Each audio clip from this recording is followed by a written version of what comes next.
The name of today's topic is crystal field splitting in octahedral complexes. Crystal field splitting ही कशी होत असते ते ऑक्टॅहेड्रल कॉम्प्लेक्सेस मध्ये काय करायचं आपल्याला असतं लक्षात. तर आपण आजचं लेक्चर सुरू करू इथं. See here, the 5d orbital when they are placed in an octahedral field. When 5d orbital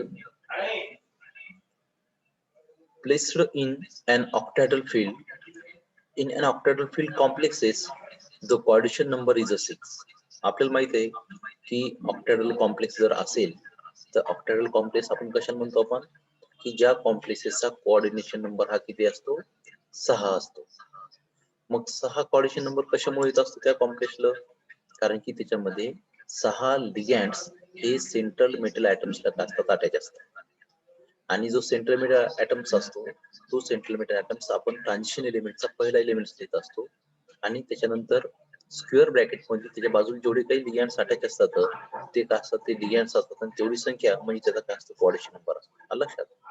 the 5d orbitals पण काय सांगितलं आपण 5d ऑर्बिटल 5d ऑर्बिटल हे कोणाचे असतात the central metal atoms having the 5d orbital. तुम्ही म्हणसाल की या लेक्चर मध्ये सांगाल 5d orbital 5d orbital 5d orbital तर कोणत्याही सेंट्रल मेटल ॲटमचा जो एलिमेंट्स हा ट्रान्झिशन एलिमेंट्स असतो त्याचं जर इलेक्ट्रॉनिक कॉन्फिगरेशन आपण जर पाहिलं तर त्याच्या इलेक्ट्रॉनिक कॉन्फिगरेशन मध्ये 3d 4s येत असते.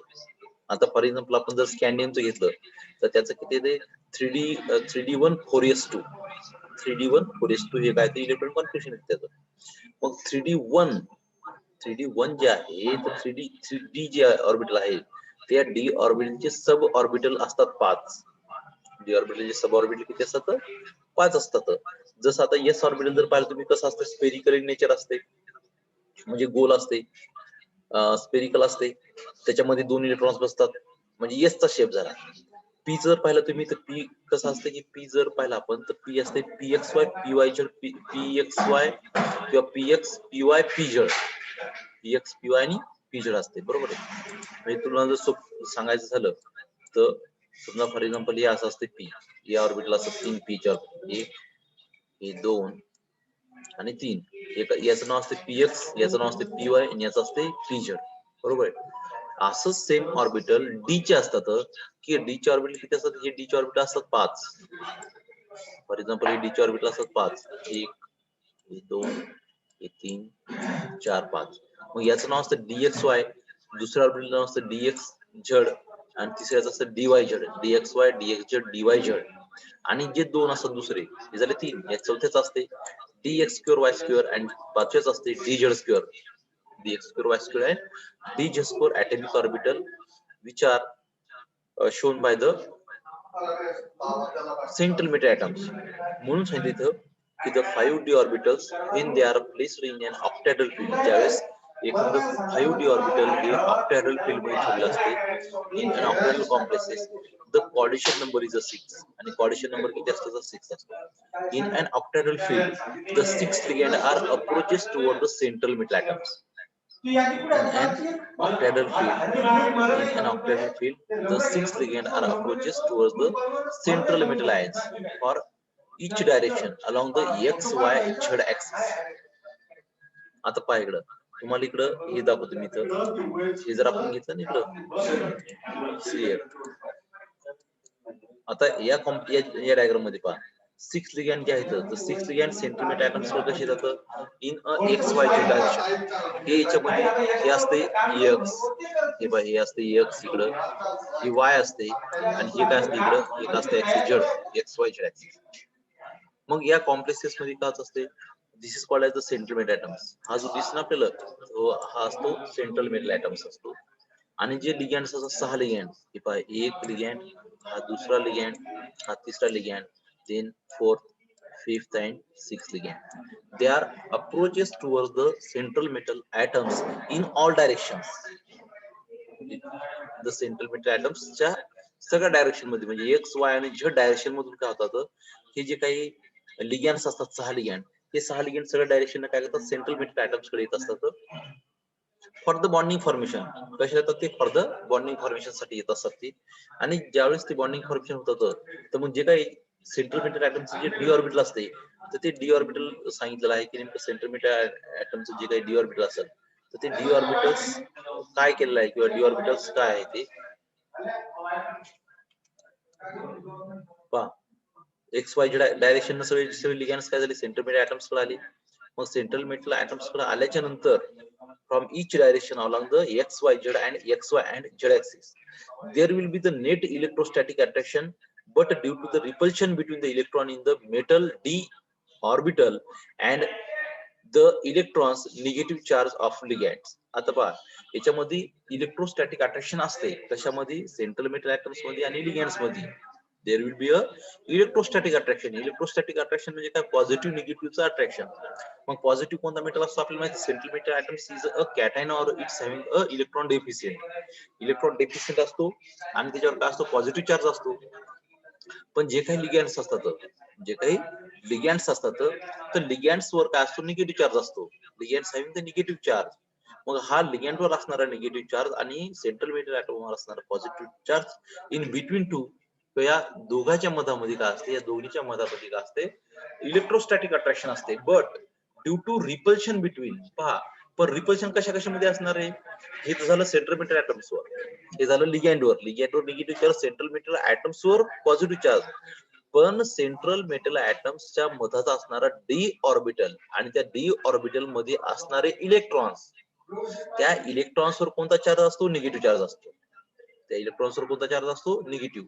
मग डी ऑर्बिटल मधल्या इलेक्ट्रॉन्स वरचा निगेटिव्ह चार्ज लिगॅन्ड वरचा negative charge they are repels with each other or they are repulse with each other. ते एकमेकाला काय करतात रिपल्शन करतात ते रिपेल्स करतात between electrons in the metal d orbitals and the electrons negative charge on the ligand. मग हे जे काही रिपल्शन असते एकमेकाचं काय असते रिपल्शन असते एकमेकाला रिपेल करतात ते.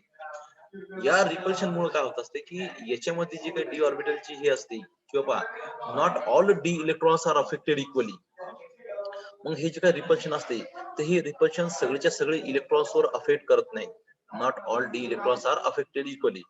सच repulsion is more when the metal D orbital is directed towards the ligand. मग हे रिपल्शन कधी जास्त होत असते हे रिपल्शन जास्त कधी होत असते की ज्या वेळेस सेंट्रल मेटल ऍटम्स असेल आपला तो सेंट्रल मेटल ऍटम्स काय करणार किंवा सेंट्रल मेटल ऍटम्स काय करणार आहे सेंट्रल मेटल ऍटम्स डायरेक्टली ज्यावेळेस तो इंटरॅक्ट होतो डायरेक्टली ज्यावेळेस तो इंटरॅक्ट होतो कुठं इंटरॅक्ट होतो ते लिगॅन्ड्स वर.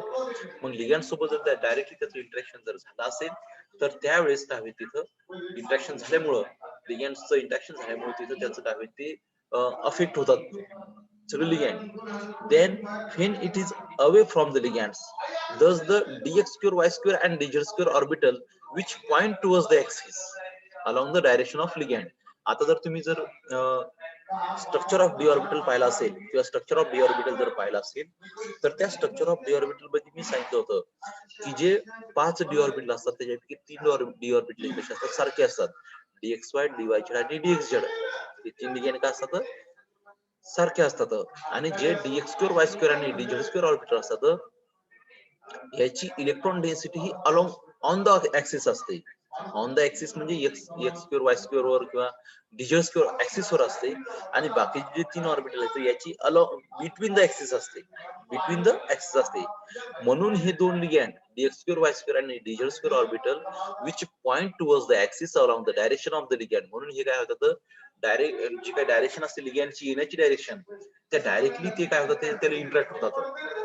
की कोणते orbital dx square y square आणि dz स्क्वेअर ऑर्बिटल हे काय होतात डायरेक्टली इंटरॅक्ट होतात कोणासोबत त्या लिगॅंडच्या ऑर्बिटल सोबत. आणि लिगॅंडच्या ऑर्बिटल सोबत डायरेक्टली इंटरॅक्ट झाल्यामुळं ते experience the more repulsion. See here, it's very important and the basic point of the crystal field splitting. हा crystal field splitting चा एकदम बेसिक पॉइंट आहे की dx स्क्वेअर y स्क्वेअर आणि dz स्क्वेअर ऑर्बिटल त्या 5 orbital पैकी 2 orbital जे असतात dx स्क्वेअर y स्क्वेअर आणि dz स्क्वेअर ऑर्बिटल हे 2 ऑर्बिटल हे ऑन द ऍक्सिस असल्यामुळे दे are directly interact with the incoming ligand. त्या इनकमिंग लिगॅंड सोबत हे डायरेक्टली इंटरॅक्ट होतात. And the dxy dxy dyz and dxz orbital which are directed between the axis. त्याची जे काही डायरेक्शन्स असतील, त्याची जे इलेक्ट्रॉन्स फाइंडिंग हे असते, तर ती बिटवीन द ऍक्सिस असते. Between the axis will be load in energy, आणि त्याच्यामुळे काय होतं की ते will be load in energy, तिथे काय होते त्याची एनर्जी कमी होत असते त्या तीन ऑर्बिटलची ऍव्हरेज एनर्जी पेक्षा. In a spherical crystal field, spherical crystal field मध्ये त्याची एनर्जी काय होते त्या तीन ऑर्बिटलची ही कमी होत असते. आणि डीएक्स वाय डीवायझेड आणि डीएक्स स्क्वेअर वाय स्क्वेअर आणि डीझेड ऑर्बिटलची काय असते ही जास्त होत असते, किंवा एनर्जी ही काय होत जास्त होत असते. म्हणून या फील्ड मध्ये किंवा नंतर याच्यामध्ये काय होत असते परत पहा इथं. आता या डायग्रामच्या साईड मी तुम्हाला दाखवतो. पहिल्यांदा इन अ इनिशियल स्टेज किंवा इनिशियल स्टेज मध्ये काय होत असते,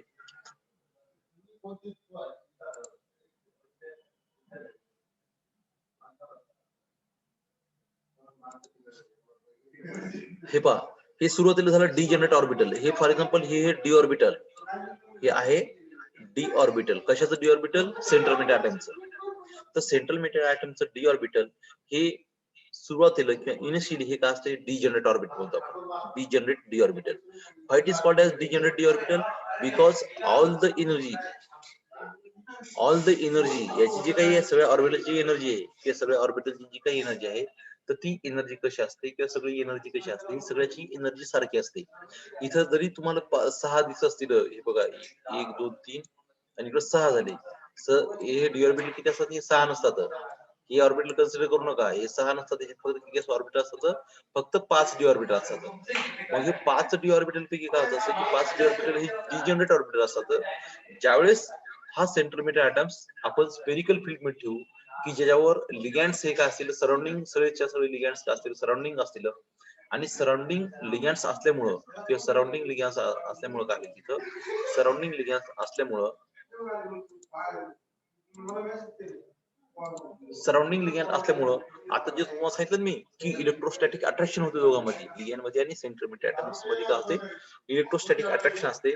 but repulsion in between electrons present in D orbital. या डी ऑर्बिटल मध्ये असणारे इलेक्ट्रॉन्सवर कोणता चार्ज असतो? निगेटिव्ह चार्ज असतो.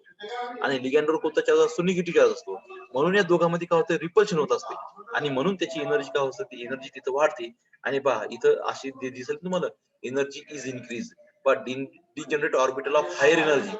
जे काही लोअर एनर्जी ऑर्बिटल असतात ते पहिल्यांदा काय होतात, हायर एनर्जी ऑर्बिटलला जातात. आणि हायर एनर्जी ऑर्बिटलला गेल्याच्या नंतर त्याच्यामधले दोन जे ऑर्बिटल असतात, डीएक्स स्क्वेअर वाय स्क्वेअर आणि D Z square orbital, they are directly interacted with the ligands because their electrons is present along the on the axis. On the axis वर असतात.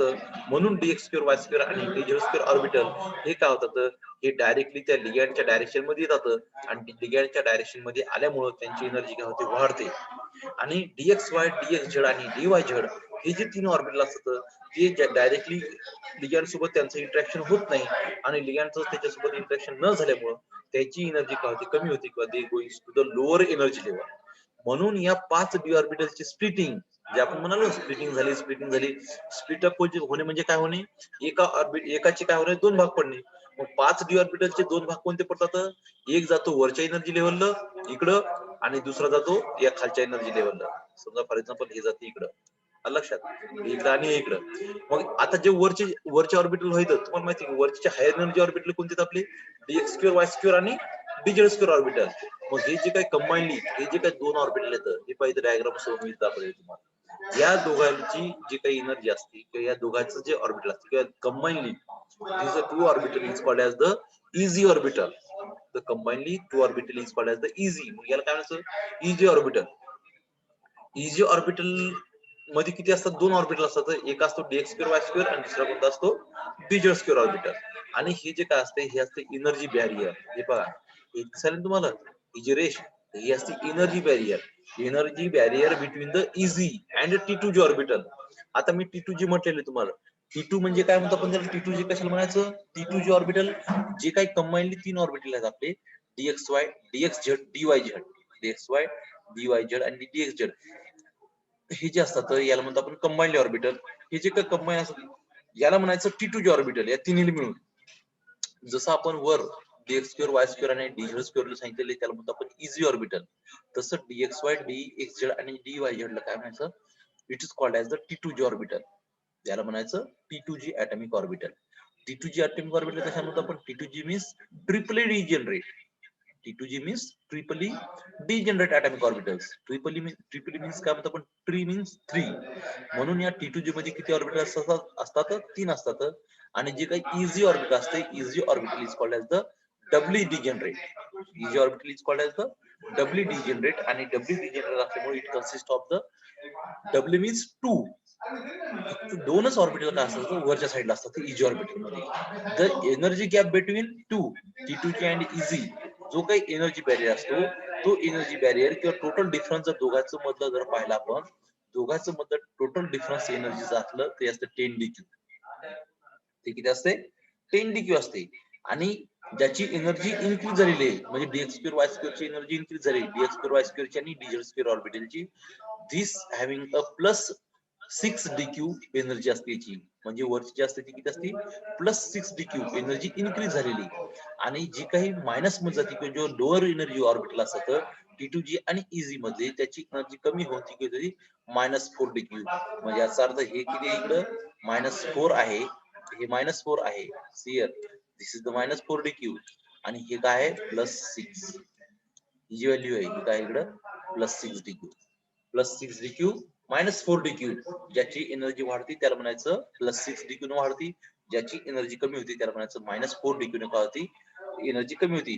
पण दोघांची जर आपण बेरीज केली किंवा दोन्हीची जर एनर्जी डिफरन्स पाहिला, the total energy difference between T2G and easy is a 10 DQ. हे बघा इकडं इथे लिहिलेलं आहे 10 DQ. मग दोघांची जर एनर्जी पाहिली असली तर ती किती असते? दोघांची एनर्जी डिफरन्स असती 10 DQ असती. पण जी काही एनर्जी बॅरियर पासून जी काही एनर्जी इन्क्रीज होती, ती असती +6 DQ. आणि जी एनर्जी मायनस होती किंवा लोअर होती ती म्हणायचं -4 DQ. From the barycentre पासून -4 DQ असते खालची आणि +6 DQ असते वरची. जे वरचं ऑर्बिटल, जे 2 ऑर्बिटल असते त्या combinedly it is called as the E G orbital. And E G orbital is also called as the doubly degenerate orbital. आणि ज्याची एनर्जी कमी झाली त्याच्यामध्ये असतं it consist of the 3 atomic orbital. आणि 3 atomic ऑर्बिटल असल्यामुळे त्याला म्हणतात it is called as the T2G. And T2G is called as the triply degenerate orbital और ट्रिपली डिजनरेट ऑर्बिटल आपण त्याला जनरली म्हणत असतो. In this way the d orbital splitting of the complexes is take place. किंवा d ऑर्बिटलची कॉम्प्लेक्सेसची splitting होती या पद्धतीने जनरली तिथं होत असते किंवा डी ऑर्बिटलची स्प्लिटिंग तिथं होत असते. तर ही आता ऍक्च्युअली हे मी तुम्हाला सांगितलं, पण आता कसं काय होते किंवा काय कसं होत असते हे काय करू आपण जस्ट इथं पाहू आपण. ही तर डायग्राम्स तुम्हाला वाटते समजले असेल तुम्हाला. पहा, thus under the influence of octahedral ligand field, म्हणजे काय होते? Under the influence of octahedral ligand field. Octahedral field म्हणजे ज्यावेळेस आपण कॉम्प्लेक्स ठेवत असतो किंवा सेंट्रल मेटल ऍटम्स ठेवत असतो त्यावेळेस 6 जे लिगॅंड्स असतात त्याच्या सराउंडिंग मध्ये त्याचा इन्फ्लुएन्स मुळे काय होत असते? The 5D orbital are therefore split up into 2 sets of orbital. Here आता मी जे तुम्हाला सांगितलं की जे काही खाली एनर्जी ऑर्बिटल जी कमी असते त्याच्यानंतर काय होते? त्याची एनर्जी काय होते? तिथं एनर्जी इन्क्रीज होत असते. मग तशी एनर्जी इन्क्रीज झाल्याच्या नंतर इथं सांगितलेले split up the 5D orbital किंवा 5D orbital are therefore split up into 2 sets of atomic orbital, that is the T2G orbital. T2G orbital consists of dxy, dyz and dxz atomic orbital of the lower energy. Here of the lower energy atomic orbitals इथं राहतात. And the easy orbital, आता दुसरा कोणता orbital आपला? हा easy orbital पाहिजे. And the easy orbital dx2 y2 and dz2. म्हणजे easy orbital मध्ये काय असतो? dx2 y2 आणि कोणता असतो दुसरा? dz2 ऑर्बिटल असतो. त्याची एनर्जी कशी असते? वाढलेली असते. और हायर एनर्जी ऑर्बिटल असतात ते, which are of the higher energy. Here which are of the higher energy orbital किंवा ॲटॉमिक एनर्जी कसं असते? जास्त असते. द एनर्जी डिफरन्स, या दोघांमध्ये एनर्जी डिफरन्स किती असतो? तर the energy difference between the T2G and easy. The energy difference between the T2G and easy मधला आणि T2G मधला एनर्जी डिफरन्स जो असतो तर तो level is denoted by the delta octahedral. त्या दोघांच्या मध्ये जी काही एनर्जी डिफरन्स असतो ती कशाने आपण शो करत असतो? डिनोट करत असतो डेल्टा ऑक्टॅहेड्रल. जे ओ असते याला काय म्हणतात? ऑक्टॅहेड्रल म्हणत असतो. आणि डेल्टा माहिती आपल्या त्रिकोण सारखा असतो याला आपण डेल्टा म्हणत असतो. आणि ओ means ऑक्टॅहेड्रल.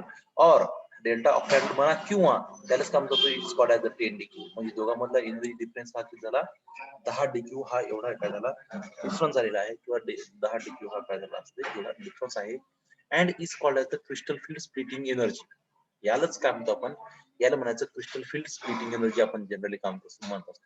Crystal field splitting energy in a octahedral geometry. Octahedral geometry मधली काय झाली ही क्रिस्टल फील्ड एनर्जी झाली किंवा क्रिस्टल फील्ड स्प्लिटिंग झाली. By definition, it is assumed that the terms delta octadal or in terms of energy 10 DQ, the separation between the T2G and EG level may be large or the small. आता दोघांपैकी जी काही energy difference असतो तर तो 10 DQ तर total energy difference असतो पण तो 0.+4 किंवा -4 DQ हा इथं काय होत असते कमी जास्त होत असते. T2G and EG level may be large or the small but it is always equal to 10 DQ. तो कमी जास्त होत असतो पण हा नेहमी ऑलवेज इक्वल टू काय किती असतो हा 10 DQ एवढा असतो किंवा 10 DQ एवढाच काय असतो तो डिफरन्स तिथं घेतलेला असतो किंवा एनर्जी डिफरन्स काय असतो तिथं आपण जनरली तिथं यूज करत असतो.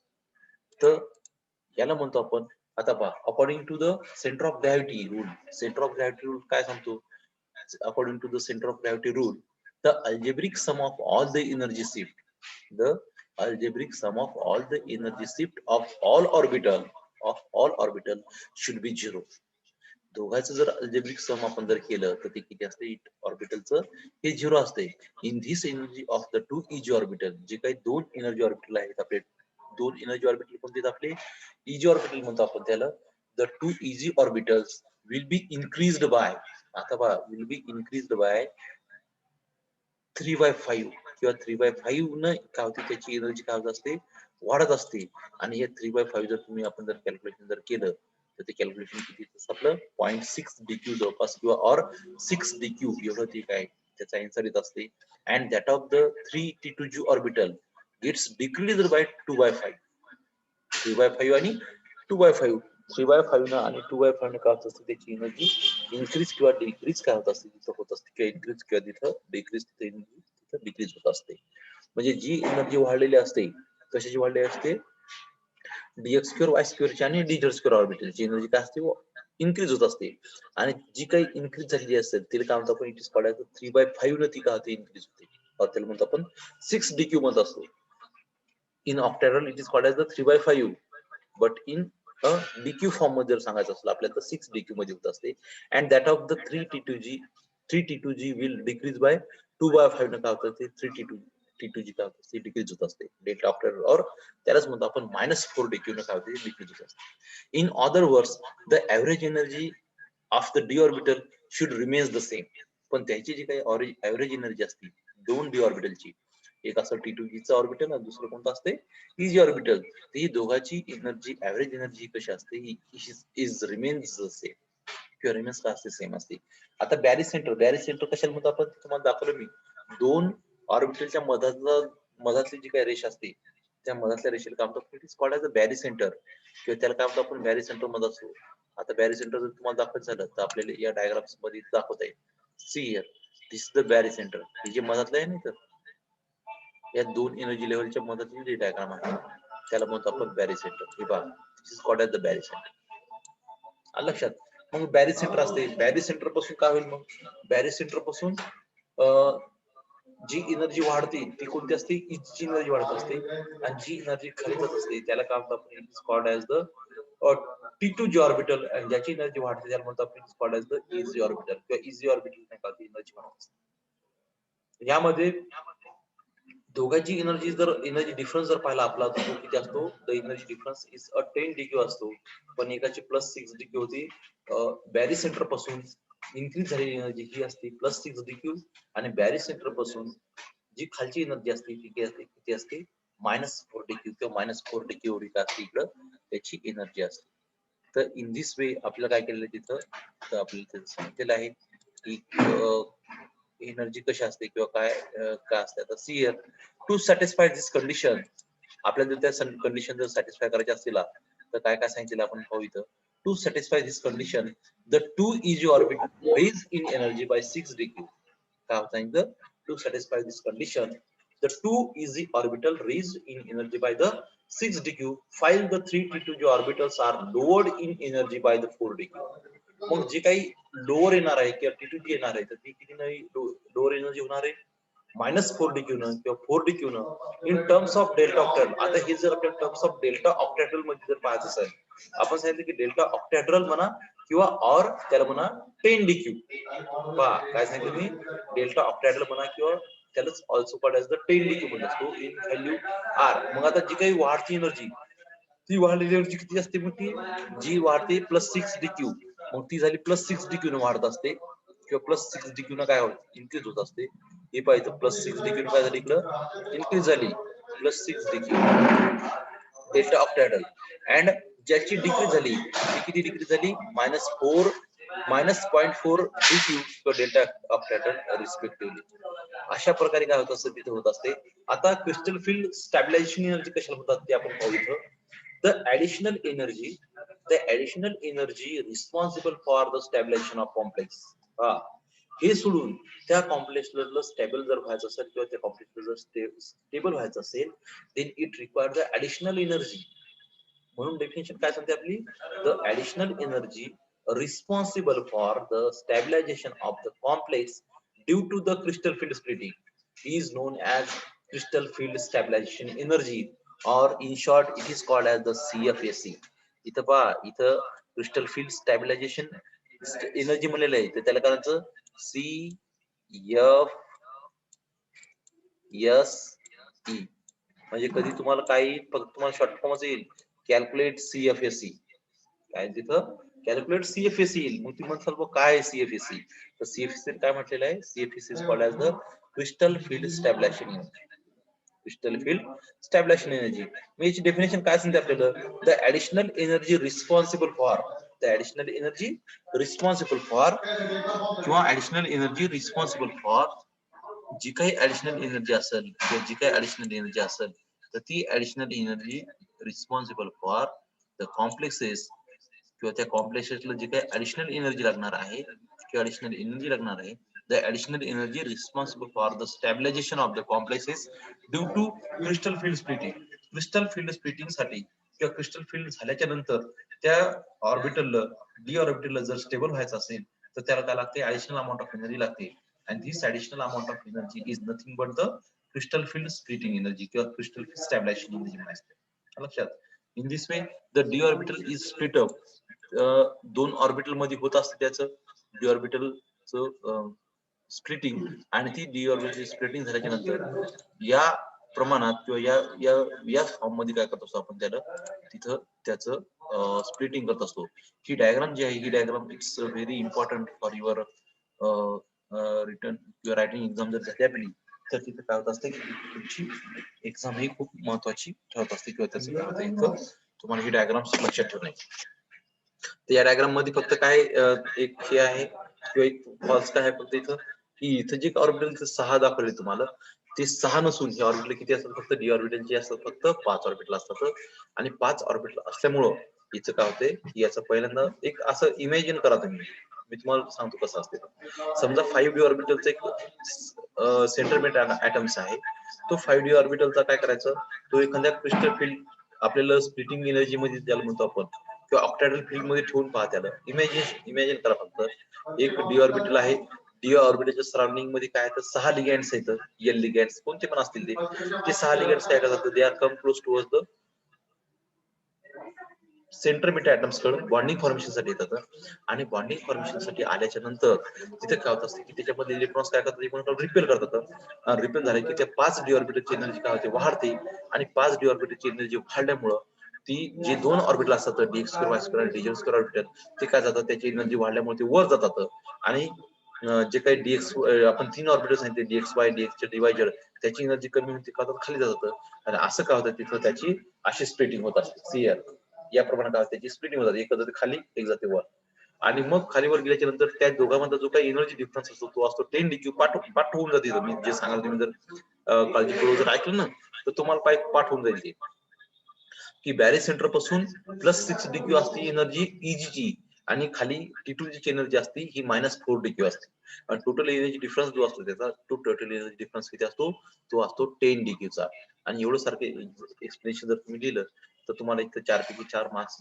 तुम्हाला रिटन एक्झामिनेशन मध्ये तुम्हाला करू शकतात, किंवा तुम्हाला in for the fill in the blank साठी जर किंवा वन सेंटेन्स साठी जर तुम्हाला विचारलं तर तुम्हाला इथे विचारू शकतात की total what is the total energy difference between the T2G and EG orbital. T2G आणि EG ऑर्बिटल साठी टोटल एनर्जी डिफरन्स हा किती आहे किंवा किती असतो, तर त्यावेळेस तुम्हाला ते सांगता आलं पाहिजे. तो किती असतो मग इकडं, तो असतो 10 डिग्री डेल्टा ऑक्टॅडल मध्ये. जर डेल्टा ऑक्टॅडल मध्ये किंवा 10 डिग्री तुम्हाला सांगता येईल, त्याच्यानंतर प्लस 6 डिग्री कोणाचा असतो, त्या बॅरी सेंटर पासून EG ऑर्बिटलचं जे डिस्टन्स असते ते असते प्लस 6 डिग्री, आणि बॅरी सेंटर पासून खाली जे असते त्याला म्हणायचं इट्स कॉल्ड द -4 डिग्री. आणि शेवटी सांगितलं तुम्हाला मी क्रिस्टल फील्ड स्टॅबिलायझेशन एनर्जी कशाला म्हणतात, the additional energy which is responsible for the stabilization of the complexes due to crystal field splitting. Crystal field splitting झाल्यामुळं किंवा क्रिस्टल फील्ड स्प्लिटिंग झाल्यामुळं त्या डी ऑर्बिटलला जे काही स्टॅबिलायझेशन साठी जास्तीची अमाऊंट ऑफ एनर्जी लागते किंवा ऍडिशनल एनर्जी लागते, this energy is called as the CFSE. त्याला म्हणायचं क्रिस्टल फील्ड स्टॅबिलायझेशन एनर्जी. लक्षात. तर in this way today's topic is end, और इथं काय होतं की त्याचं संपूर्ण जाते. आपलं आजचं जे टॉपिक होतं क्रिस्टल फील्ड स्प्लिटिंग ऑफ ऑक्टॅडल किंवा डी ऑर्बिटल इन ऑक्टॅडल कॉम्प्लेक्सेस मध्ये. एक तुम्हाला दुसरी एक महत्वाची सूचना सांगायची की आज आपला 4 वाजता MPSC चा प्रोग्राम आहे. 3 वाजताच आहे प्रोग्राम तो. तर त्या 3 वाजताच्या होणाऱ्या प्रोग्रामची लिंक मी तुम्हाला 2-3 दिवसापूर्वी पाठवली होती. पहिले त्याच्यासाठी तुम्ही काय करा, तिथं तुम्ही पहिल्यांदा रजिस्ट्रेशन करा सांगितलं तुम्हाला. तुम्ही बऱ्यापैकी रजिस्ट्रेशन केली सुद्धा असतील, आणि रजिस्ट्रेशन केल्याच्या नंतर आज शार्प 3:05 अगोदर मला सगळे तिथे वेटिंग रूम मध्ये दिसले पाहिजेत. सगळ्यांनी प्रोग्राम तिथे जॉईन केला पाहिजे. हॅलो अश्विनी, आवाज येतोय का? मोरे सर तुम्हाला अश्विनी, मोहिनी, पल्लवी, पार्वती, प्रवीण, हॅलो. अरे सर्वांना आवाज येतोय का? हो सर, आवाज येते. गौरी, संकेत, पूजा, पायल, सर्वांना आवाज येतोय माझा? विद्या, हा. 3 वाजता सर्वांनी न चुकता, मी तुम्हाला लिंक पाठवलेली आहे, त्या लिंक वर सर्वांनी 3 वाजता झूम लिंक ओपन करायची फक्त. ओके. तसेच आपले जे मित्र मैत्रिणी स्पर्धा परीक्षा तयारी करणे कुठं असतील, औरंगाबाद, पुणे कुठं, तर त्यांना सुद्धा ती लिंक फॉरवर्ड करा आणि त्यांना सुद्धा या कार्यक्रमामध्ये सहभागी करून घ्या. आलं. तुम्ही तर राहाच, जे आपले मित्र मैत्रिणी गावातले असतील तर त्यांना सुद्धा याच्यामध्ये सहभागी करून घ्या. आलं लक्षात? धन्यवाद.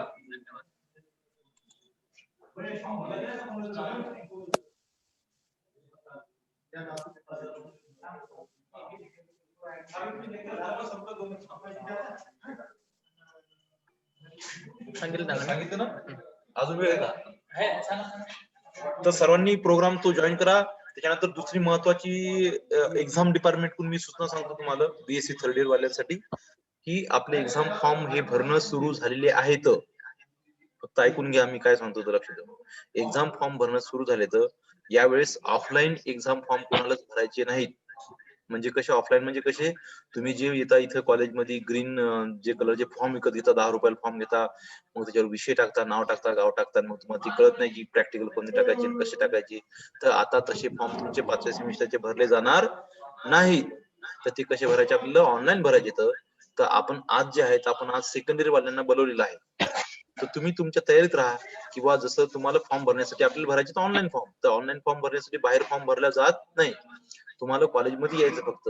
आणि मला वाटतं जे सीबीजेड ग्रुप आहेत, म्हणजे बाकीचे सगळे मॅथ सोडून जे ग्रुप आहेत, तर त्याची 370 रुपये फीस आहे एक्झाम फॉर्मची. ऐकून घ्या, प्रत्येक वेळेस सांगतो मी, एक्झाम फॉर्मची फीस 370 रुपये आहे. मॅथ वाला ग्रुप सोडून ज्याचं मॅथ आहे त्याचं 320 रुपये फीस आहे मॅथ वाल्यांची. तर अशा पद्धतीने काय आहे की तुम्हाला तिथं हे करता येईल, फॉर्म भरायला कॉलेजमध्ये यावं लागेल. पण आज मी फक्त सेकंडरी वाल्यांना बोलवलं आहे, तर त्यामुळे सेकंडरी वाले विद्यार्थी येतील आज. उद्या तुम्हाला सूचना तुम्हाला मी असं लेक्चर मधून देईल. त्यावेळेस मग काय करा, तुम्ही थर्ड इयर वाले सगळेजण इथं कॉलेजमध्ये फॉर्म भरण्यासाठी येतील. सोशल डिस्टन्सिंगचं मेंटेन झालं पाहिजे. मास्क लावून कॉलेजमध्ये यायचं. विदाऊट मास्क ही महाविद्यालयात एंट्री तुम्हाला दिल्या जाणार नाही, according to the IQAC coordinator doctor sir त्या सांगण्यावरून सांगतो मी तुम्हाला की विदाउट मास्क जर कोणी आलं तर त्यांना एंट्री देण्यात येणार नाही. सॅनिटायझेशनचा वापर करायचा आणि सर्व गोष्टीचं पालन करून COVID-19 मध्ये सगळ्याचं पालन करून आपल्याला एक्झाम फॉर्म तिथं भरायचा. आलं लक्षात. अजून जर काही असेल तर तुम्ही मला पर्सनली कॉन्टॅक्ट करू शकता. फीस समजली तुम्हाला आणि तुम्ही तयारीत राहा की तयारीत राहा म्हणजे तुम्हाला तयारीत राहा की कधी ना कधी फोन येऊ शकतो किंवा काही पण तिथं होऊ शकतो म्हणून